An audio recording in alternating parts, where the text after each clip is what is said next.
Thanks for staying with us. So yesterday, the story of the former Deputy Senate President Ike Ekweremadu and his wife, Beatrice, was all over social media, according to reports. They were arrested and charged to court for bringing a child to the UK for alleged organ harvesting. Investigation was launched after detectives were alerted to the potential offenses under the modern slavery legislation in May 2022.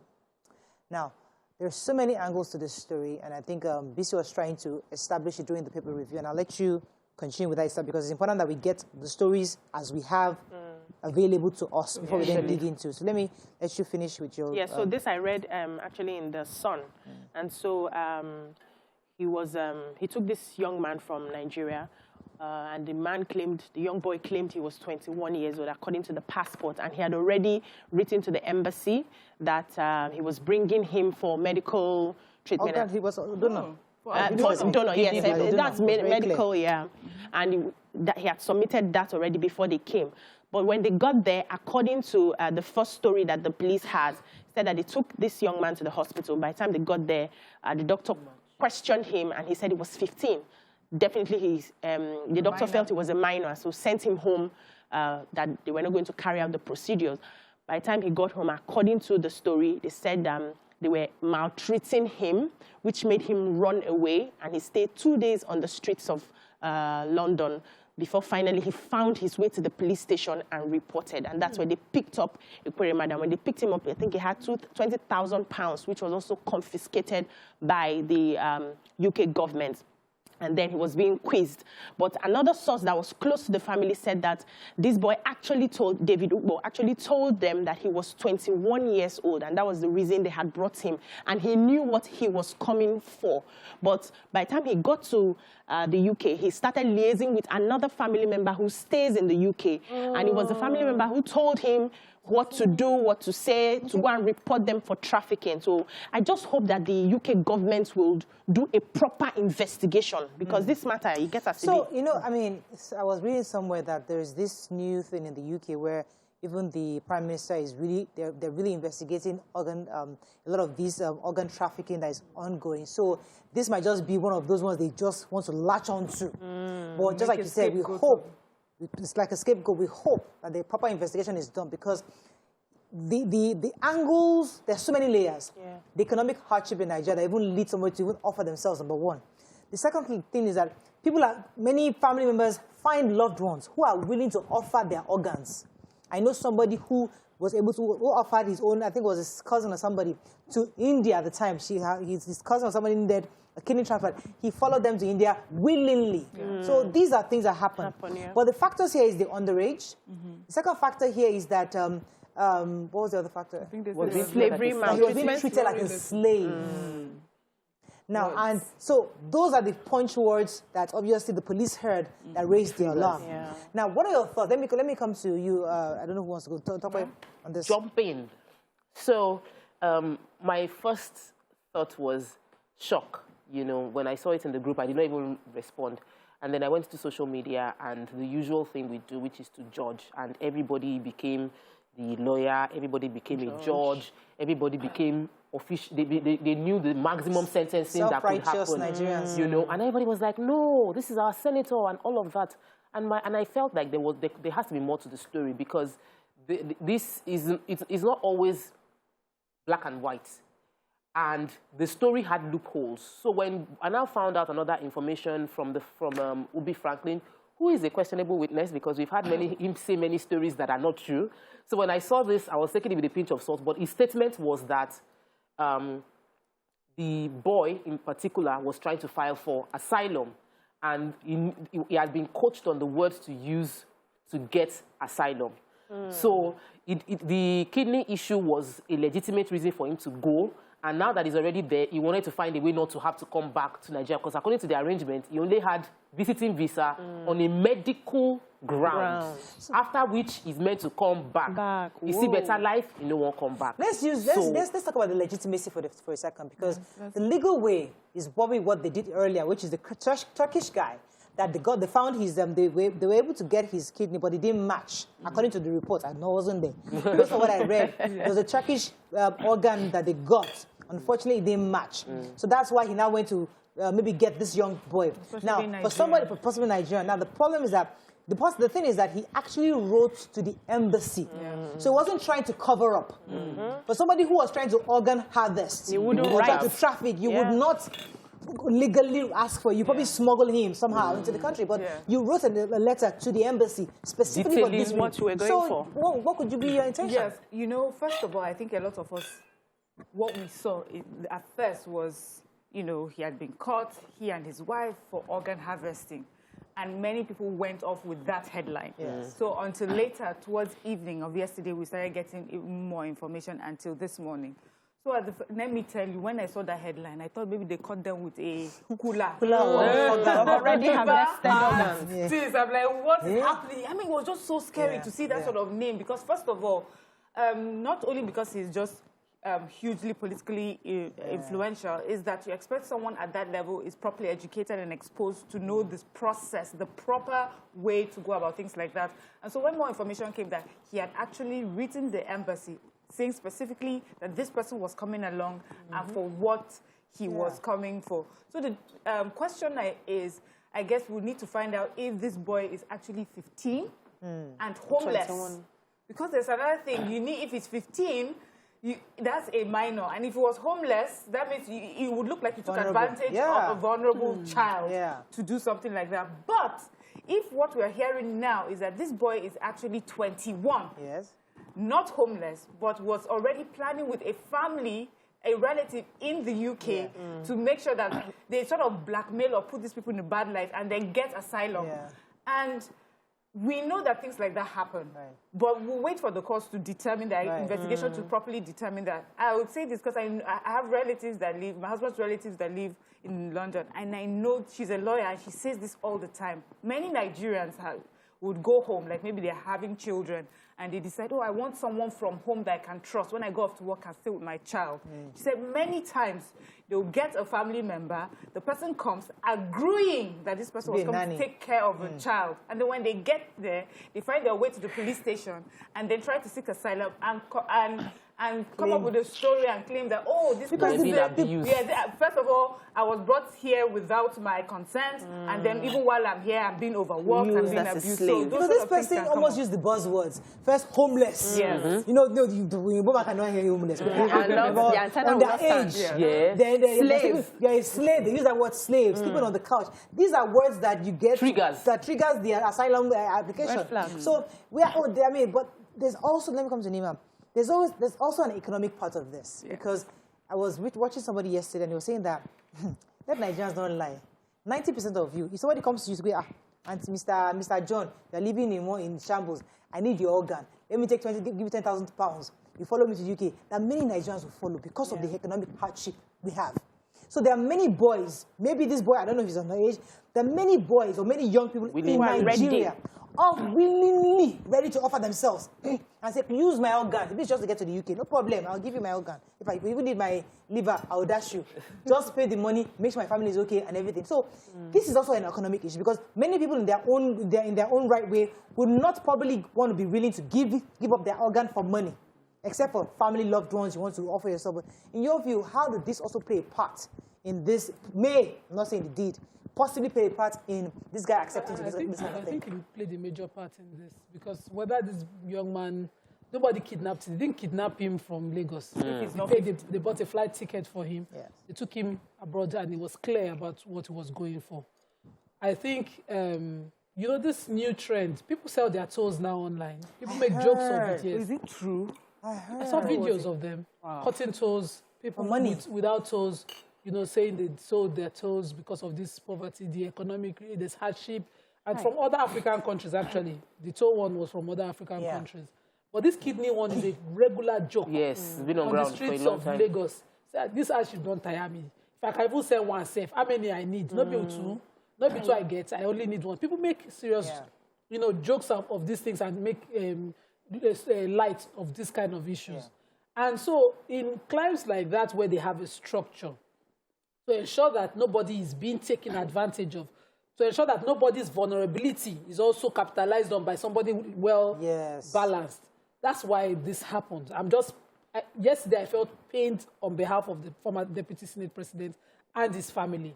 I see the family in a desperate situation with a child lying on the sick bed, looking for ways to save the life of their child and not being as logical, calculative, and careful as they should have been on this issue. Yes. So they, for me, are also victims. That's where I see it. Because the law is the law, but we know that the law doesn't always play here. Because if this had happened in Nigeria, it might not be, they wouldn't have any issue. In Nigeria, the truth is, even with my lawyer background, I'll go and sleep. I'll not have read it over and over as I read it last night. Unfortunately, it happened. But it happened in a state, in a place where they'll be in court for years. Right. They'll argue why, how. They will, in fact, so the investigation by the police has been done, but the court itself, the trial is another experience entirely. They will show documents. They will explain processes. They will find contracts signed. They will find a relative who signed on before they can establish innocence on this matter. Even when there's a book, open book innocence, the court will come in and say, okay, the state of mind of the boy, the state of mind of his parents, whether somebody, you know, sort of blackmailed them, whether it was voluntarily, they would need to establish voluntariness. They will it's a whole experience on its own. And on behalf of the Senate President and his family, I feel sorry for them. Let's go on a quick break. When we come back, we'll now try to put ourselves in the shoes of these people. Stay with us, we'll be right back. Stay tuned. Your View will be right back. Thanks for staying with us. We're still discussing the former Deputy Senate President, Ike Ekwerimadu's arrest in the UK. You see, I wanted to come into the angle of the compassion that Nima talked about. If a mother and father are having to be faced with the situation where their 15-year-old child is in desperate need of a kidney, a child whom you've raised and you know that this child has huge potential, and you do everything in the world. You've tried the legal way, you've tried the regular way system to get, and they don't have matches. And then you find somebody in your home country to do it. How could you, what kind of carefulness could you have implored not to avoid doing things like this? Because this is obviously based on the fact that you're in a country where the system works, and you have to ensure that everything you do is traceable. Yeah, and transparent. So the thing is, let me start from where I wanted to start initially when I heard the story before I answer your question. So some of the stories didn't add up to me, because if you say somebody is homeless and on the streets, and then the person has a relative in the UK, I don't know how you're homeless and you have a relative in the UK. And I hope that the UK government will do due diligence. I also understand how cases like this happen. Now, lawyer way mouth sharp pass will likely win the case, because the judge will judge based on the evidence presented to it. So it may go either way. And that does not necessarily mean that the person is guilty or not guilty. We have seen innocent people who end up being tagged guilty and appeal the case. And after how many years they come back to say, okay, you actually are not guilty. So for that one, I just hope that they do what they're supposed to do. But also the wickedness of man, what we're seeing right now in this country, where you feel you can use somebody else as a stepping stone because you're in hardship. If you really wanted to go outside and not come back, why don't you tell them, uncle, this thing you are saying, you will pay me, I will go and come back. I don't want to come back to this country. You saw where you picked me from. Why don't you arrange it in such a way that you settle me there? Shouldn't that be, is right. Yes. Shouldn't that be put on the table so that you are transparent and roping somebody in because of what you really want? I'm just assuming. But the question that you asked, which is the compassion. One of the things that kill us in this country is the fact that we're very secretive. Things happen to you, you need help. Because people have judged you in time past, you don't want to share. You don't want to open up. So you keep it. You are keeping it. We are finding solutions secretly. We are whispering. You are whispering. You don't want Tope to hear. You don't want Nima to hear. You are just coding it so that if that had been made open, probably to extended family members, our child is in dire need of so and so. How do we get help? We're looking for somebody. Nigerians are willing, you mentioned this earlier, to sell anything. They just want to go. You will get somebody who will come donate, an adult self, not even a child. An adult will say, don't worry, I'm going to help you out of this. Now, when the case, probably as the case has happened, you will have people who will come out to say, no, we're in on this. We talked about this. We signed so and so. Yeah. You know, it just helps make it easy for you. This reminds me of something. We are... Let me pause you for a second. I don't Ken on the phone because this is what you just say is so important, but I'll come to that in a minute. Ken, good morning. Are you there? Hello, Ken. Yeah. You're live. Go ahead, please. Yeah, okay. Good morning, Morai. Morning, sir. Good morning, Morai. Good morning, sir. We can hear you. Go ahead, please. Yeah. Good morning, ladies. Good morning. This is my first time. Welcome to the show. Yeah. There are certain things I want to read about this issue. One, Ekweremadu is a professor of law. The wife is an accountant. He's a professor of law. The wife is an accountant, chartered accountant. The mentality with which they pursued this issue put them in this mess. They forgot that they are not in Nigeria, that they are going to a system that is very clean, that they investigate every step. You should know that legality takes precedence in the place they are going. So he should have been tardy in pursuing this case. He should have asked the boy, his family, because he's going to do something that the boy could have died. Organ affection, they can do it, it will go wrong. So they ought to have contacted the parents, asked the boy, even if the boy, it's possible the boy changed, somebody changed his mind. Yeah. Because there is a picture they posted that if you see the picture, the real picture cannot.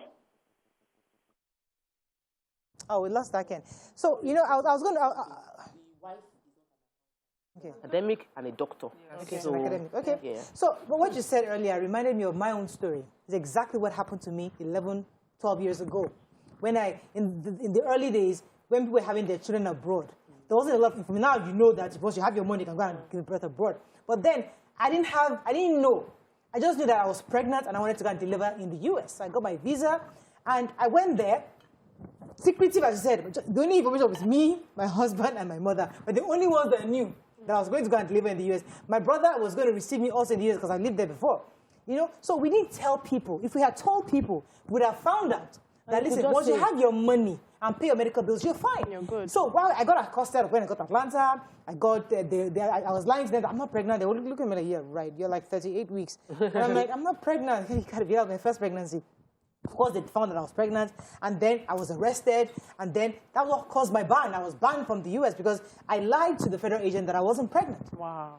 So it's part of that secretive, like, let's hush, hush. Oh, our child has kidney. Don't tell anybody. Let's keep it quiet. You keep it quiet to yourself. If you don't tell people, you don't know that there's some dots you should dot. There's some I's there's some I's you should dot, some C's you should cross. So ensure the safety of yourself and your children, because you don't want this thing to happen and you get arrested. Sorry, please. I want to quickly just mention the fact that we are all assuming that the Ekweremadus might be innocent. Yeah. Assumption, everything is assumption. What if the Ekweremadus are guilty? Yeah, it's possible. What if they knowingly found a way to find a vulnerable person who would not ask too many questions to donate to their daughter because they're not uninformed? They live in the UK. This family live, the children, according to what we read, you know, when things like this happen, your entire life story will be extracted online. Right now, what we're hearing is the family actually live in the UK. Yeah. Other children are actually in the UK. So they are not people that are unaware of the laws of that place. So what are they trying to do? There's a picture of the boy.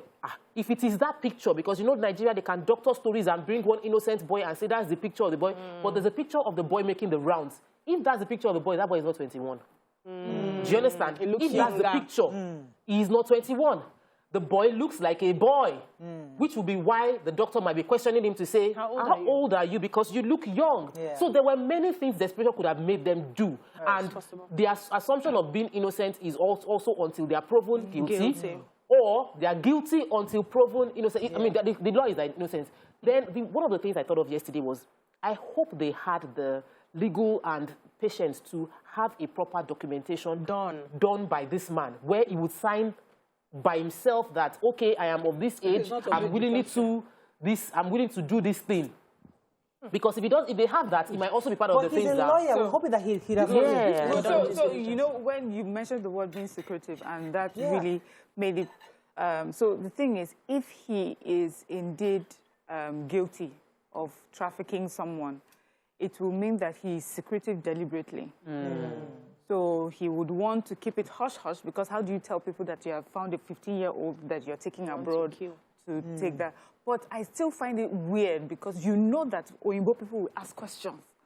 Always. Nigerians, yes, they will ask questions. They will, and, you know, like someone on Twitter also mentioned, it's really, when it also comes to organ harvesting or transfer or giving your kidney out, it's not really about the age of the person. It's the willingness. Did the person agree? Did the person put pen to paper to say, I am doing this, or we have come to an agreement? But on that age, he's not supposed to. He can't do that. So the other part would now be that the Ekweremadus were aware that what they were going to do was illegal, and that's why they kept it hush-hush. We need to take the chance. Now, the question is, would a parent be willing to take that chance for a dying child? Yeah, I think... Like, you say, look, because, listen, this is on the age, uncle, I just don't want to do the documentation. This, my girl needs this thing. So that's the compassion. We say, okay, as a parent, it's easy for us to judge, but thank God we're not in that situation. But there are parents right now thinking, can I just make that sacrifice? Or can I just take that chance? Just in case I don't get caught. Let me, at least the last shot I'm going to take to make sure my daughter gets this kidney. Okay. This is what I think. I think that just because the last caller said he was a professor of law, that, you know, maybe he's not been in practice. A lot of lawyers don't know law anymore. We're doing different things. Right. So we've lost touch. You need competency test. Except you're in practice and you're continuously reading incompetency test. You're continuously reading the law reports. There are new precedents that are changing the law every day that you don't know. So let's just assume that he's a professor of law, but now a politician, and so he's lost touch. And the wife is a desperate mother. All she's thinking about, okay, when I was much younger, I have only one brother. My parents have one son. And when we were much younger, he had asthma. He's an AA, suddenly developed some conditions, and was bedridden for 3 months, fed on IVR, that's drips all through. At some point, they couldn't find the drips, so they just discharged him, sort of committed him to my parents that if he makes it, if he doesn't, take him home. I remember that day my mother putting him on the bed. She would have to go and hide him in Auntie Bimbo's house downstairs when visitors come. He was swollen in the stomach. This, my younger brother that is in advertising now, was swollen in the stomach. That situation was the most trying. I remember when we were growing up, when we were much younger, when he was much older, I would beat him every day because he was immediately after me. But after that illness, after the threat, the possibility of him dying, you stopped. I was in just one at the time. I loved him to bits till date. He gets away with anything with me till date. The reason is because I have seen the possibility of losing this boy. You know, now a man. And I know what my mother would do. I remember she would just sit in the room every day and be saying, person will get one eye when they work for query. As in, I have only one eye. I'm now working where they break stones. Which time will I not go blind? Because of that situation. He just couldn't be fed. We'll put him pap. They will say, give him only pap. So desperation. So he gets to a point where you lose all reasoning. And you know what my mother did? She lost all logic, and the boy survived. You know? So I'm just imagining. I'm not justifying any illegality here. I'm just saying, be a parent first. Maybe see your trial first, because on Twitter... So in being a parent, you also need other people to help you. Don't be secretive. You need help. But this is a trying time. This is not just Nigeria. This is a trying time when you don't know who to be sharing your problem with. I mean, I don't even... You don't know opening and sharing with everybody. See, it is the battle that you have already fought that you come to give my testimony. It's not the one you are fighting now. The one you are fighting now, you need Lord wisdom. Let me go on a break. When we come back, continue with this conversation. Stay with us. We'll be right back. Stay tuned. Your View will be right back. Thanks for staying with us. We're still discussing this Ike Ekweremadu story, and there's so many angles. Everything we're discussing is still speculative. Yeah. We're still going to find out after the investigations have been concluded to know exactly what happened. But we're getting reports from different angles. And this is another report I got here saying that what really Ekweremadu's daughter recently passed out in the NYSC in February. And then she was flown to the UK for this. And this 21-year-old man is actually a relative of the wife, some kind of extended relative. Now, what they found out that then they took him in February to the UK, his kidney didn't match. And the idea was to bring him back to Nigeria, but he didn't want to come back to Nigeria. And that's where he was coached into using all these key trigger words. So there are different angles. We don't even know that, but that is true. There he was in the UK since February because the letter we saw was dated December, right? Yes. It's possible that he's been in the UK since February, and if that's the truth, and then once you realize that they had to bring him back to Nigeria, that your uncle, your kidney doesn't match. Go back. He doesn't want to go back to Nigeria. He now comes up with all these things, and then they got them arrested. But they now have the burden of to prove. That's aside from the clear contract. You know Nigerians now. You have gotten there. You have seen the juice of the land. You don't want to go. Do we honor contracts in this country? We don't. Do we carry that same attitude? It's only organized setting you're seeing. But it's still organized. Have an inflation of 9.1%. But they have like... Let me respond. It doesn't matter. Please. There are Nigerians on the streets today. They have never even gone to the airport, but they believe that the UK and the US is a land of milk and honey. You are talking about inflation. Who cares? Inflation is here. But I wanted to respond to the last aspect Nima touched on. As a parent, you are moved when something like this happens to your child and you suspend all logic. But in that suspension, can we recognize that there's no one life that is superior to another life? In that suspension, can we recognize that even though that this child is in dire need of this, I wouldn't want to hurt another child to make my own child better.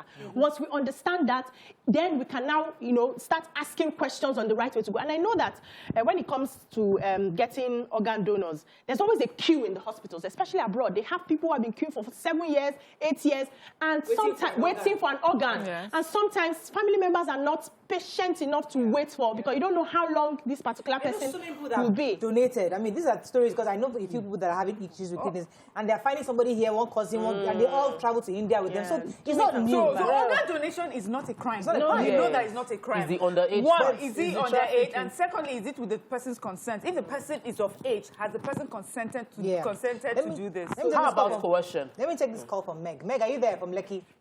Yes, I am. You're live. Go ahead, please. Okay, I just want to share something. Please. I had a brother-in-law, he's late now, who had kidney issues. And like Nima said, when you don't have a sick child or a sick brother, a sick friend, you don't know how you will react. I'm not taking sides. There are very formal methods of getting kidneys, if you want this transplanted and all that. So we had an arrangement, went to India, the transplant was done. It was well for like 4 years, and later the kidney started failing. And he finally died.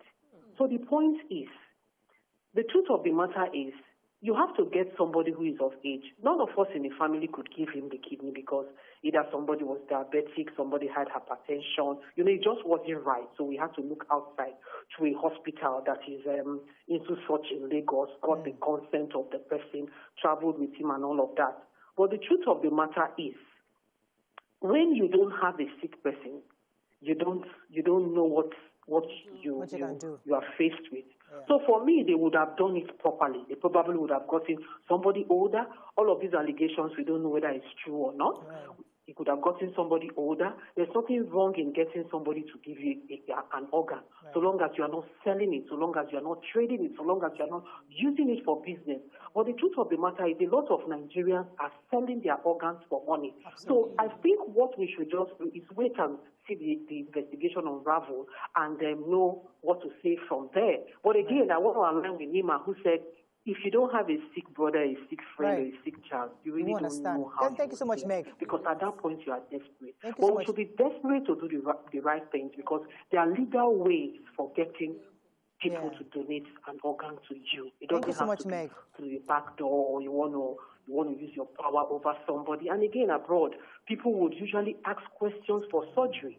Even when they give you anesthesia, they keep asking you your name until you fade out and all of that. Yeah. So it's important that we do things the right way. Exactly. Thank you so much, Meg. Yes, ma'am. Raise this. It's possible not again, I'm not justifying what they do. Ekweremadu is a former Senate president. I'm a 3-time or 4-time senator who should know better. So let's just assume that they know, you know? And I'm thinking you share with somebody, and then one person goes and says, come on, boy, Senate president, he has problem in his family. See money. Let's milk him. You are 15, tell them you are 21. Yeah. You know? That's why I don't. I'm just thinking a possibility, because I just couldn't sleep last night with this story. So let's just assume an agent went to talk to this boy and said, tell them this, don't worry. We'll deal with all this. Is my court, this is your court. Don't worry, just do this. You know? So on this side, there's a big team, an entire setup. And you know, facts were not properly put out. But when you get to the hospital, even in Nigerian hospitals, just as she said, when you are about to do surgery, too many questions. At some point, you go say, oh, yeah, I'm going to leave me. Because they'll keep asking this question, just to be sure that you have full consent. Yes, we could. We can. Well, let me pause for a second. Ade's been holding for a while. Ade, are you there? Yeah, good morning. You're live. Go ahead, please. Yes, please. What I want to say is this. UK justice, they are not perfect. In UK here, people have to prison for 20 years before they discover he's not guilty. We see someone sentenced for 9 years because of rape. Later, after 3 years, they get confessed to a friend that he just want to punish the guy. So they are not perfect. If you listen to what happened in the court here, the prosecutor said that there are more to it. So I think they just implicate that man. That man was an unlucky person. That boy cannot just go to the police by himself. Somebody must have phoned on behalf of the boy and give the police a tip-off that this is what is happening before the police will act. Right. And in UK, they don't believe that somebody lie against you. No. You can be going, somebody don't like you, can say, tell the police this is what happened. Before you can say, you are free for me, you might be in prison for 2-3 years. And this case will cost Ekweremadu a lot of money. It might not last more than 6 weeks when they start the case because they don't delay. But the money, the legal fees he will pay, it might be running to hundreds of thousands of pounds because it's a serious issue. And he might not be lucky and go to prison for 10 years. So we should be careful when it comes to UK matter. Yeah, exactly. Thank you so much. Let me let you jump in. So, we've spoken about what could be, what could have been, but here's the fact. He has a sick child. He applied for visa for a donor. The donor was given a donor visa. He was given a visa, so it was not like Senator Ekweremadu did not lie to the UK government that he was bringing somebody for something else. At all. The boy knew, and he applied for visa, and he traveled with the intention of going to donate his kidney. And he wrote to the embassy. That's another fact. Because people online have crucified, they've pieces Senator Ekweremadu and his wife, and we tend to do this. It is easy for us to believe negative than to believe that there's a shadow of positive to what happened. And for me, the part of cohesion was another point where someone that is poor, seeing the opportunity of money can be, the money could coerce the person into saying, I'm willing to donate pressured into donating their kidney because they want to make money from that situation. Who is guilty in that case? It's not the person that brings the money that is guilty. So Immaculate Boy says our society lacks empathy, social kindness. It's built on jealousy, competition. So saying someone should speak up is mere opening oneself to ridicule. The Glow lady that killed herself, she spoke up who heard and who supported her. Chigozie McDum says, whether innocent or not, my take is that those in authority should ensure we have quality healthcare and education in Nigeria. Ekweremadu should be a lesson for them. All right, we have to go on a break. When we come back, we'll continue with the review. Stay with us. We'll be right back.